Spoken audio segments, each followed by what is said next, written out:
سب سے پہلے درود و سلام حضور نبی کریم صلی اللہ علیہ وآلہ وسلم کی بابرکت ذات پر۔ دعا مومن کا ہتھیار ہے۔ دعا کی ضرورت ہمیں کیوں ہوتی ہے؟ دعا کی آداب، اس کے مستحبات، قبولیت دعا کے بعض اوقات و حالات، دعا قبول ہونے کی علامات، یہ تمام باتیں آج کی ویڈیو میں آپ کو دیکھنے کو ملیں۔ ویڈیو میں آگے بڑھنے سے پہلے اگر آپ نے میرے چینل پروڈکٹیو مسلم کو ابھی تک لائک، شیئر اور سبسکرائب نہیں کیا تو جلدی سے کر دیں، جزاک اللہ۔ دعا ایک عظیم الشان عبادت ہے جس کی عظمت و فضیلت پر بکثرت آیات کریمہ اور احادیث طیبہ وارد ہیں کہ دعا اللہ تعالیٰ سے ہماری محبت کے اظہار، اس کی شان، ہماری عبدیت کی علامت، اس کے علم و قدرت و عطا پر ہمارے توکل و اعتماد کا مظہر اور اس کی ذات پاک پر ہمارے ایمان کا اقرار و ثبوت ہے۔ ہمارا عقیدہ ہے کہ اللہ تعالی ہمارا خالق، مالک، رزاق ہے۔ تمام عزتیں، عظمتیں،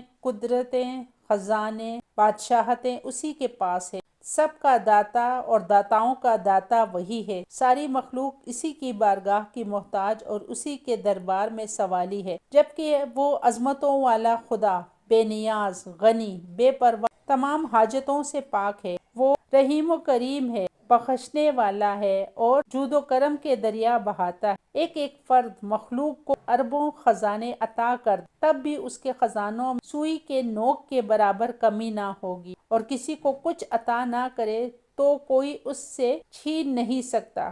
وہ کسی کو دینا چاہے تو کوئی اسے روک نہیں سکتا، اور وہ کسی سے روک لے تو کوئی اسے دے نہیں سکتا۔ جب ہم دعا مانگتے ہیں تو اللہ تعالیٰ کے بارے میں یہی عقیدہ و ایمان ہمارے دل و دماغ میں شعوری یا لاشعوری طور پر موجود ہوتا ہے، جو الفاظ و کیفیات کی صورت میں دعا کے سانچے میں ڈھل جاتا ہے۔ اس حکمت کو سامنے رکھ کر غور کریں کہ جب دعا اس قدر عظیم عقیدے کا مظہر ہے تو کیوں نہ اعلیٰ درجے کی عبادت بلکہ عبادت کا مغز قرار پائے۔ دعا کے فضائل کے متعلق چند احادیث ہیں۔ اللہ تعالیٰ کے نزدیک کوئی چیز دعا سے بزرگ تر نہیں۔ دعا مسلمانوں کا ہتھیار، دین کا ستون اور آسمان و زمین کا نور ہے۔ دعا کرنے سے گناہ معاف ہوتے۔ دعا عبادت کا مغز۔ اللہ تعالیٰ دعا کرنے والوں کے ساتھ ہوتا ہے۔ جو بلا اتر چکی اور جو نہیں اتری، دعا ان سے نفع دیتی ہے۔ دعا رحمت کی چابی ہے۔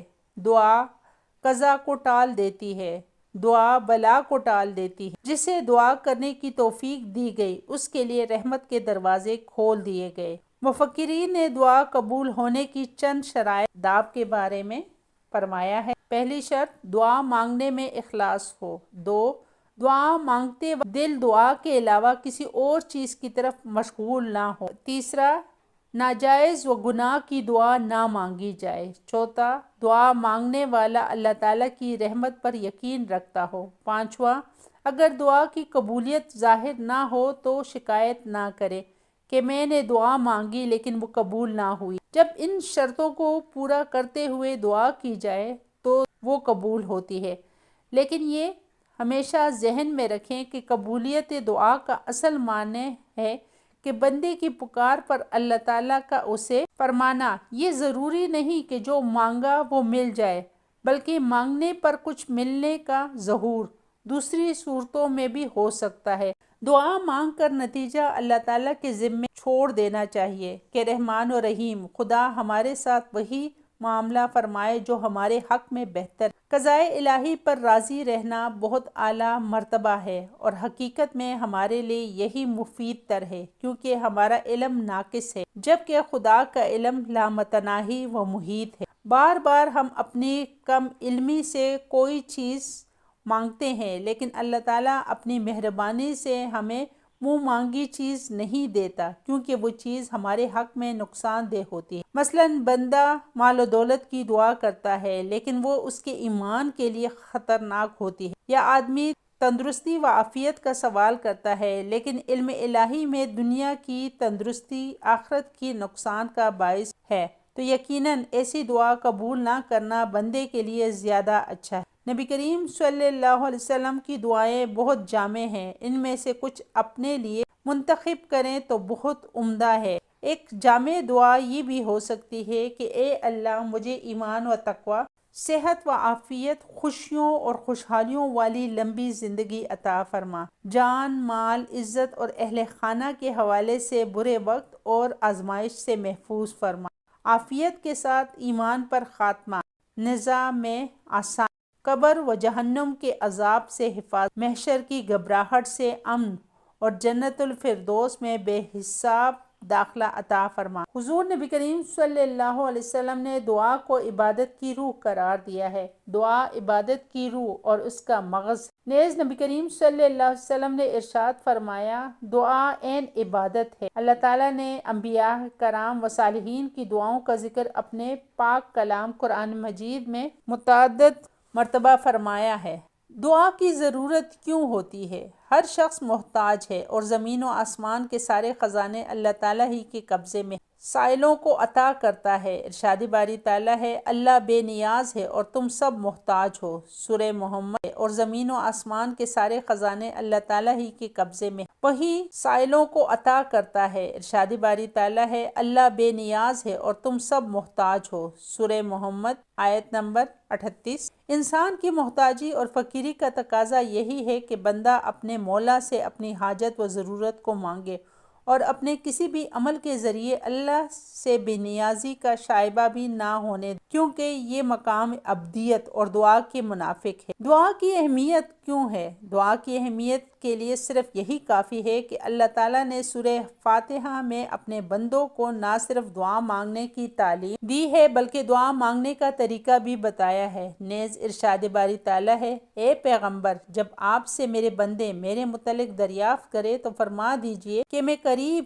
ہوں، جب کوئی مجھے پکارتا ہے تو میں پکارنے والے کی پکار سنتا ہوں۔ سورہ بقرہ۔ غرض دعا قبول کرنے والا خود ضمانت دے رہا ہے کہ دعا قبول کی جاتی ہے۔ اس سے بڑھ کر دعا کی اہمیت کیا ہو سکتی ہے؟ نیز اللہ تعالیٰ نے بندوں کو حکم دیتے ہوئے فرمایا، تمہارے پروردگار نے کہا کہ تم مجھ سے دعا کرو، میں تمہاری دعا قبول کروں گا۔ حضور نبی کریم صلی اللہ علیہ وسلم نے بھی نہ صرف اللہ تعالیٰ سے دعا کرنے کی ترغیب دی ہے بلکہ اس کے فضائل اور آداب بھی بیان فرمائے ہیں۔ چنانچہ حضرت ابو ہریرہ رضی اللہ تعالیٰ عنہ سے روایت ہے کہ رسول کریم صلی اللہ علیہ وسلم نے ارشاد فرمایا، اللہ کے یہاں دعا سے زیادہ کوئی عمل عزیز نہیں ہے، یعنی انسانوں کے اعمال میں دعا ہی کو اللہ تعالیٰ کی رحمت و عنایت کو کھینچنے کی سب سے زیادہ طاقت ہے۔ حضرت عبداللہ بن عمر رضی اللہ تعالیٰ عنہ سے روایت ہے کہ حضور نبی کریم صلی اللہ علیہ وسلم نے فرمایا، تم میں سے جس کے لیے دعا کا دروازہ کھل گیا اس کے لیے رحمت کے دروازے کھل گئے، اور اللہ کو سب سے زیادہ محبوب یہ ہے کہ بندہ اس سے عافیت کی دعا کرے۔ حضور نبی کریم صلی اللہ علیہ وسلم نے دعا کو مومن کا خاص ہتھیار یعنی اس کی طاقت بنایا ہے۔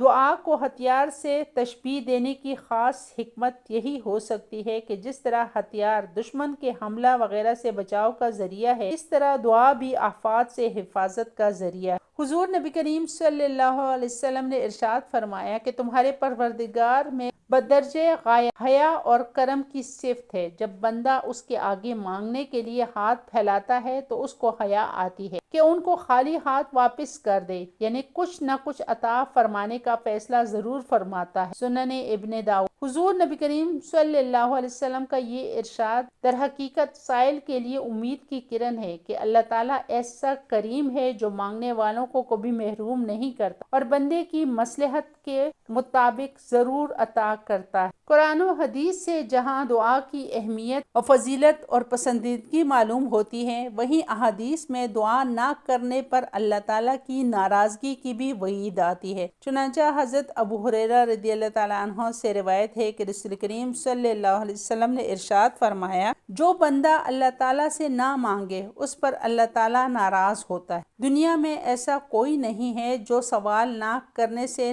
ناراض ہوتا ہو، حتیٰ کہ والدین بھی اولاد کی ہر وقت مانگنے اور سوال کرنے سے چڑ جاتے ہیں، مگر اللہ تعالیٰ اتنا مہربان ہے کہ جو بندہ اس سے نہ مانگے وہ اس سے ناراض ہوتا ہے۔ دعا کے آداب کیا؟ دعا چونکہ ایک اہم عبادت ہے اس لیے اس کے آداب بھی قابل لحاظ ہیں۔ حضور نبی کریم صلی اللہ علیہ وسلم نے دعا کے بارے میں کچھ ہدایت دی ہیں۔ دعا کرنے والے کے لیے ضروری ہے کہ ان کا خیال رکھے۔ احادیث میں دعا کے لیے درج ذیل تعلیم فرمائی گئی ہے، جن کو ملحوظ رکھ کر دعا کرنا بلا شبہ قبولیت کی علامت ہے۔ لیکن اگر کوئی شخص کسی وقت بعض آداب کو جمع نہ کر سکے تو ایسا نہ کرے کہ دعا ہی کو چھوڑ دے۔ دعا انشاءاللہ ہر حال میں مفید ہے۔ اللہ تعالیٰ سے اخلاص کے ساتھ دعا کرنا یعنی یہ یقین ہو کہ اللہ تعالیٰ ہی ہماری ضرورتوں کو پورا کرنے والا ہے۔ ارشاد باری تعالیٰ ہے، تم لوگ اللہ کو خالص اعتماد کر کے پکارو۔ دعا کی قبول ہونے کی پوری امید رکھنا اور یہ یقین رکھنا کہ اللہ تعالیٰ نے قبول کرنے کا وعدہ کیا ہے، وہ بلا شبہ قبول کرے گا۔ حضور نبی کریم صلی اللہ علیہ وسلم نے ارشاد فرمایا، اللہ سے اس طرح دعا کرو کہ تمہیں قبولیت کا یقین ہو۔ دعا کے وقت دل کو اللہ تعالیٰ کی طرف حاضر اور متوجہ رکھنا، کیونکہ حضور نبی کریم صلی اللہ علیہ وسلم نے ارشاد فرمایا، بے شک اللہ تعالیٰ اس بندے کی دعا قبول نہیں کرتا جو صرف اوپری دل سے اور توجہ کے بغیر دعا کرتا ہے۔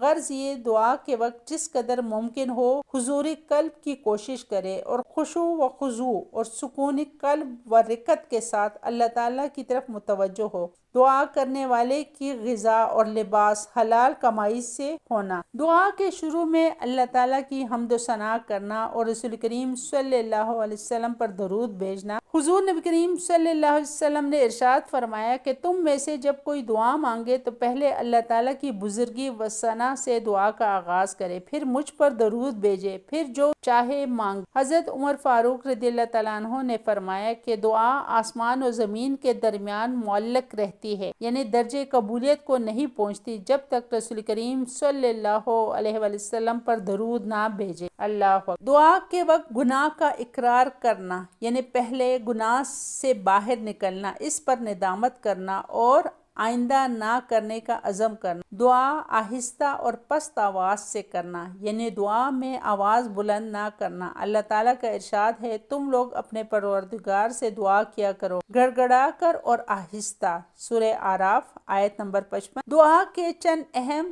مستحبات ہیں، یعنی وہ امور جن کا دعا کے وقت اہتمام کرنا بہتر ہے۔ دعا سے پہلے کوئی نیک کام مثلا نماز، روزہ اور صدقہ وغیرہ کا اہتمام کر، قبلے کی طرف رخ کر کے لیے بیٹھ اور دونوں ہاتھوں کا مونڈوں تک اس طرح اٹھانا کہ ہاتھ ملے رہیں اور انگلیوں میں بھی ملی ہوں اور قبلے کی طرف متوجہ ہوں۔ اللہ تعالیٰ کے اسماء حسنی اور صفات عالیہ کا ذکر کر کے دعا کر، اس بات کی کوشش کرنا کہ دعا دل سے نکلے۔ دعا میں اپنے خالق و مالک کے سامنے گڑ گڑانا یعنی رو رو کر دعائیں مانگنا یا رونے کی کم از کم رونے کی صورت بنانا۔ دعا کو 3 مرتبہ مانگنا۔ دعا کے وہ الفاظ اختیار کرنا جو قرآن کریم میں آئے ہیں یا جو حضور نبی کریم صلی اللہ علیہ وسلم سے منقول ہے، کیونکہ جو دعائیں قرآن کریم میں آئی ہیں ان کے الفاظ خود قبولیت کی دلیل اور احادیث میں بھی ان کی فضیلت مذکور ہے، اور جو دعائیں حضور نبی کریم صلی اللہ علیہ وسلم کی زبان مبارک سے نکلی ہیں وہ ضرور اللہ تعالیٰ کو پیاری ہوں گی۔ تمام چھوٹی اور بڑی حاجتیں سب اللہ تعالیٰ ہی سے مانگنا۔ نماز کے بعد اور بالخصوص فرض نماز کے بعد دعا مانگنا۔ دعا کرنے والا اور ساتھ میں کرنے والے کے بعد آمین کہنا اور آخر میں دونوں ہاتھ اپنے چہرے پر پھیر لینا۔ وہ امور جن کا دعا کے وقت کرنا ممنوع ہے یا مکروہ ہے، دعا کے وقت اسباب کی طرف نظر نہ ہو بلکہ اسباب و تدابیر سے قطع تعلق ہو کر مسبب الاسباب کی ذات پر یقین رکھنا۔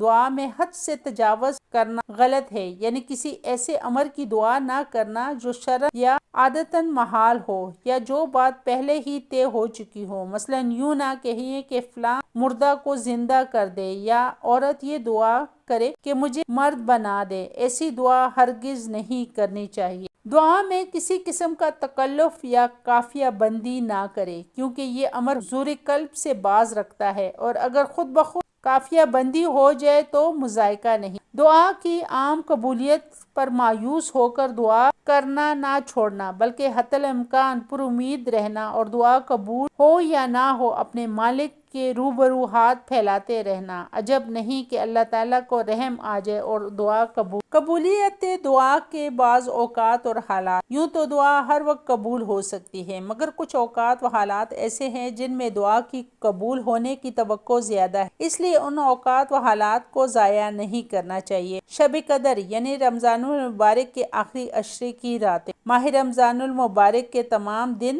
راتیں اور عید الفطر کی رات، عرفہ کا دن 9 ذی الحجہ کو زوال آفتاب کے بعد سے غروب آفتاب تک، مزدلفہ میں 10 ذی الحجہ کو فجر کی نماز پڑھنے کے بعد سے طلوع آفتاب سے پہلے، جمعے کی رات اور دن آدھی رات کے بعد سے صبح صادق تک، سات جمعہ۔ احادیث میں ہے کہ جمعے کے دن ایک گھڑی ایسی آتی ہے جس میں جو دعا کی جاتی ہے قبول ہوتی ہے، مگر اس گھڑی کے تعین میں روایت اور علماء کے اقوال مختلف، روایات اور اقوال صحابہ و تابعین سے 2 وقتوں کی ترجیح ثابت ہے: اول، امام کے خطبے کے لیے ممبر پر جانے سے لے کر نماز جمعہ سے فارغ ہونے تک، خاص کر دونوں خطبوں کے درمیان کا وقت، خطبے کے درمیان زبان سے دعا نہ کرے البتہ دل میں دعا مانگے۔ اس طرح نماز عصر کے بعد سے غروب آفتاب تک ہے۔ اذان و اقامت کے درمیان، فرض نماز کے بعد، سجدے کی حالت میں، تلاوت قرآن کے بعد، آب زمزم پینے کے بعد،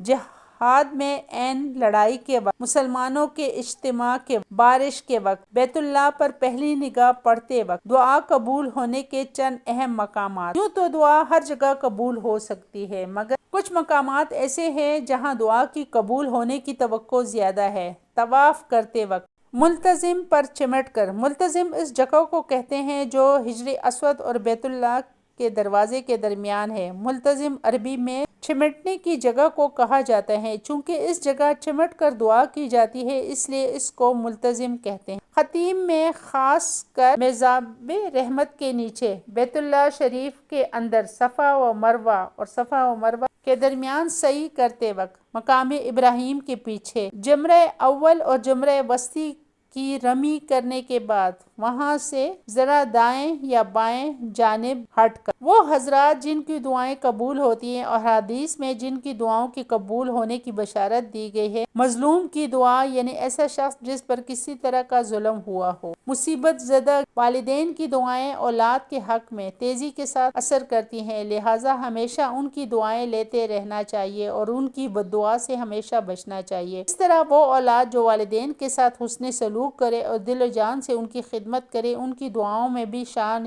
قبولیت پیدا ہو جاتی ہے۔ مسافر یعنی جو اپنے گھر بار، اہل و عیال سے دور ہو، مسافر چونکہ اپنے مقام سے دور ہوتا ہے، آرام نہ ملنے کی وجہ سے مجبور اور پریشان ہوتا ہے، جب اپنی مجبوری اور حاجت مندی کی وجہ سے دعا کرتا ہے تو اس کی دعا اخلاص سے بھری ہوئی ہوتی ہے اور صدقے دل سے نکلنے کی وجہ سے قبول ہوتی ہے۔ افطار کے وقت روزہ دار کی دعا، کیونکہ یہ وقت لمبی بھوک پیاس کے بعد کھانے پینے کے لیے نفس کی شدید تقاضے کا ہوتا ہے، چونکہ اس نے اللہ تعالیٰ کے ایک فریضے کو انجام دیا ہے اور اللہ تعالیٰ کی خوشنودی کے لیے بھوک پیاس برداشت کی، اس لیے روزے کے اختتام پر بندے کو یہ مقام دیا جاتا ہے کہ اگر وہ اس وقت دعا کرے تو ضرور قبول ہوتی ہے۔ ایک مسلمان کے دوسرے مسلمان کے لیے غائبانہ دعا بھی مقبول ہے۔ اپنے لیے تو سب دعا کرتے ہیں، مگر اس کے ساتھ اپنے مسلمان بھائیوں کے لیے بھی خصوصی اور عمومی دعا کرنی چاہیے، خواہ کوئی دعا کے لیے کہے یا نہ کہے۔ دوسروں کے لیے دعا کرتے رہیں، کیونکہ ایک حدیث میں ہے کہ سب دعاؤں سے بڑھ کر جلد از جلد قبول ہونے والی دعا وہ ہے جو غائب کے لیے ہو، کیونکہ یہ دعا ریاکاری سے پاک ہوتی ہے، محض خلوص اور محبت کی بنیاد پر کی جاتی ہے اور اس میں اخلاص بھی زیادہ ہوتا ہے۔ ایک دوسری حدیث میں ہے کہ ایک مسلمان کے اپنے مسلمان بھائی کی غیر حاضری میں کی جانے والی دعا قبول ہوتی ہے اور اس کے سر کے پاس ایک فرشتہ مقرر ہوتا ہے، جب وہ اپنے بھائی کے لیے دعا کرتا ہے، تیرے لیے بھی اس جیسی نعمت و دولت کی خوشخبری ہے۔ حجاج و معتمرین کی دعا، جو شخص حج یا عمرے کے لیے سفر پر نکلا ہو اس کی دعا قبول ہونے کا وعدہ حدیث میں ہے۔ چنانچہ حضرت ابو ہریرہ رضی اللہ تعالیٰ عنہ فرماتے ہیں کہ حضور نبی کریم صلی اللہ علیہ وسلم نے ارشاد فرمایا کہ حج و عمرے کے مسافر بارگاہ الہی کے خصوصی مہمان ہیں، اگر یہ اللہ تعالیٰ سے دعا کرے تو قبول فرمائے اور اگر اس سے مغفرت طلب کرے تو ان کی بخشش فرما دے۔ مریض اور مجاہد فی سبیل اللہ کی دعا قبول ہوتی ہے۔ مریض جب تک شفا یاب نہ ہو اور مجاہد جب تک واپس نہ ہو کی دعا بھی قبول ہوتی ہے۔ ایک حدیث میں ہے کہ جب تم بیمار کے پاس جاؤ تو اس سے دعا کے لیے کہو۔ مجاہد فی سبیل اللہ، اللہ کی راستے میں اپنی جان و مال کی قربانی دینے کے لیے نکل کھڑا ہوا تو جب مجاہد دعا کرتا ہے تو اللہ تعالیٰ اس کی دعا قبول فرماتا ہے۔ دعا قبول ہونے کی علامت کیا ہے؟ وہ کون سی علامات ہے جس سے ہمیں پتہ چلتا ہے کہ دعا قبول ہے؟ دعا قبول ہونے کی علامت یہ ہے کہ دعا مانگتے وقت اپنے گناہوں کو یاد کرنا، اللہ کا خوف طاری ہونا، بے اختیار رونا آ جانا، بدن کی روئیں کھڑے ہو جانا، اس کے بعد اطمینان قلب اور ایک قسم کی فرحت محسوس ہونا، بدن ہلکا معلوم ہونے لگنا، گویا کندھوں پر سے کسی نے بوجھ اتار لیا ہو۔ جب ایسی حالت پیدا ہو تو اللہ تعالیٰ کی طرف خشوع قلب کے ساتھ متوجہ ہو کر اس کی خوب حمد و ثنا اور درود کے بعد اپنے لیے، اپنے والدین، اپنے رشتہ داروں، اساتذہ اور مسلمانوں کے لیے گڑ گڑا کر دعا کریں۔ اللہ تعالیٰ اس کیفیت کے ساتھ کی جانے والی دعا کو ضرور قبول ہوگی۔ دعا کی قبولیت میں جلدی نہیں کرنی چاہیے، کیونکہ دعا کی قبولیت کا وقت معین ہے، اور نا امید بھی نہیں ہونا چاہیے، اور یوں نہیں کہنا چاہیے کہ میں نے دعا کی تھی مگر قبول نہ ہوئی۔ اللہ تعالیٰ کے فضل سے نا امید ہونا مسلمان کا شیوا نہیں۔ دعا کی قبولیت میں اللہ تعالیٰ کبھی کبھی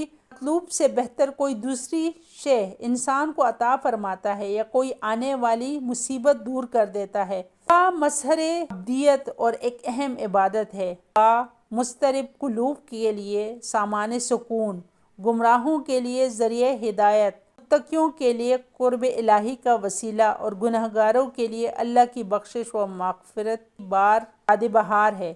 اس لیے ہمیں دعا میں ہرگز کاہلی و سستی نہیں کرنی چاہیے۔ یہ بڑی محرومی کی بات ہے کہ ہم دشمنوں سے نجات اور طرح طرح کی مصیبتوں کے دور ہونے کے لیے بہت سی تدبیریں کرتے ہیں، مگر وہ نہیں کرتے تو تدبیر سے آسان، تدبیر سے بڑھ کر مفید ہے، یعنی دعا۔ اس لیے ہمیں چاہیے کہ ہم اہم اور عبادت کے ارکان و شرائط و واجبات و مستحبات کے ساتھ اللہ تعالیٰ سے دعا ہے کہ اللہ تعالیٰ اس کاوش کو قبول و منظور فرمائے اور ہم سب کی بخشش فرمائے۔ آمین۔ اللہ حافظ۔